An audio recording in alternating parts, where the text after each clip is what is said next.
ರಾಂಚಿ ಜಿಲ್ಲೆಯ ದುರ್ವಾದ 7 ವರ್ಷದ ಈಶಾಂಕ್ ಎಂಬ ಬಾಲಕನ ಅಸಾಧಾರಣ ಸಾಧನೆ ಇಂದು ಇಡೀ ದೇಶದ ಗಮನ ಸೆಳೀತಾ ಇದೆ. ವರದಿಗಳ ಪ್ರಕಾರ ಆತ ವಿಶ್ವದ ಅತ್ಯಂತ ಕಿರಿಯ ಈಜುಗಾರನಾಗಿ ಶ್ರೀಲಂಕಾದ ತಲೈಮನ್ನಾರ್ನಿಂದ ಭಾರತದ ಧನುಷ್ಕೋಡಿ ತನಕ ಇರುವ ಸುಮಾರು 29 ಕಿಲೋಮೀಟರ್ ಉದ್ದದ ಪಾಲ್ಕ್ ಜಲಸಂಧಿಯನ್ನು ಯಶಸ್ವಿಯಾಗಿ ದಾಟಿದ್ದಾನೆ. ಈ ಸಾಹಸವನ್ನು ಅವನು ಕೇವಲ 9 ಗಂಟೆ 50 ನಿಮಿಷಗಳಲ್ಲಿ ಪೂರ್ಣಗೊಳಿಸಿದ್ದಾನೆ ಎಂದು ತಿಳಿದುಬಂದಿದೆ. ವಾವ್, ಇದು ಸಾಮಾನ್ಯ ಸಾಧನೆ ಅಲ್ವೇ ಅಲ್ಲ.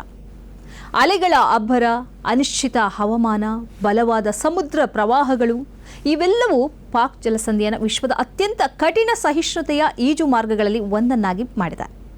ಅನೇಕ ಅನುಭವಿ ಈಜುಗಾರರು ಸಹ ಭಯಪಡುವ ಈ ಮಾರ್ಗದಲ್ಲಿ ಈಶಾಂಕ್ ತೋರಿದ ಧೈರ್ಯ, ಮನೋಬಲ ಮತ್ತು ಆತ್ಮವಿಶ್ವಾಸ ಎಲ್ಲರಿಗೂ ಸ್ಫೂರ್ತಿ ನೀಡ್ತಾ ಇದೆ.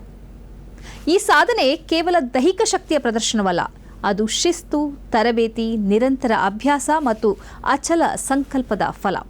7 ವರ್ಷದ ವಯಸ್ಸಿನಲ್ಲಿ ಇಂತಹ ಅದ್ಭುತ ಸಾಧನೆ ಮಾಡಿರೋದು ಕ್ರೀಡಾ ಜಗತ್ತಿನಲ್ಲಿಯೇ ಅಪರೂಪದ ಘಟನೆಯಾಗಿ ಪರಿಗಣಿಸಲಾಗ್ತಿದೆ. ಅವನ ಈ ಪ್ರಯತ್ನವನ್ನು ಹಲವರು ಭವಿಷ್ಯದ ಚಾಂಪಿಯನ್ ಅಂತ ಪ್ರಶಂಸಿಸಿದ್ದಾರೆ. ಇಂತಹ ಸಾಹಸಮಯ ಸಾಧನೆ ಭಾರತದ ಯುವ ಕ್ರೀಡಾ ಪ್ರತಿಭೆಗಳ ಶಕ್ತಿ ಮತ್ತು ಸಾಮರ್ಥ್ಯವನ್ನು ಮತ್ತೊಮ್ಮೆ ಸಾಬೀತುಪಡಿಸಿದೆ. ಈಶಾಂಕ್ನ ಈಜಿನ ಈ ಜಯಯಾತ್ರೆ ಮುಂದಿನ ಪೀಳಿಗೆಗೆ ಅಸಾಧ್ಯವೆಂಬುದು ಏನೂ ಇಲ್ಲ ಎಂಬ ಸಂದೇಶವನ್ನು ನೀಡುತ್ತದೆ. ನಿಜಕ್ಕೂ ಇದೊಂದು ವಾವ್ ಎನ್ನುವಂತಹ, ಹೆಮ್ಮೆ ಪಡುವಂತಹ ಐತಿಹಾಸಿಕ ಕ್ಷಣವಾಗಿದೆ.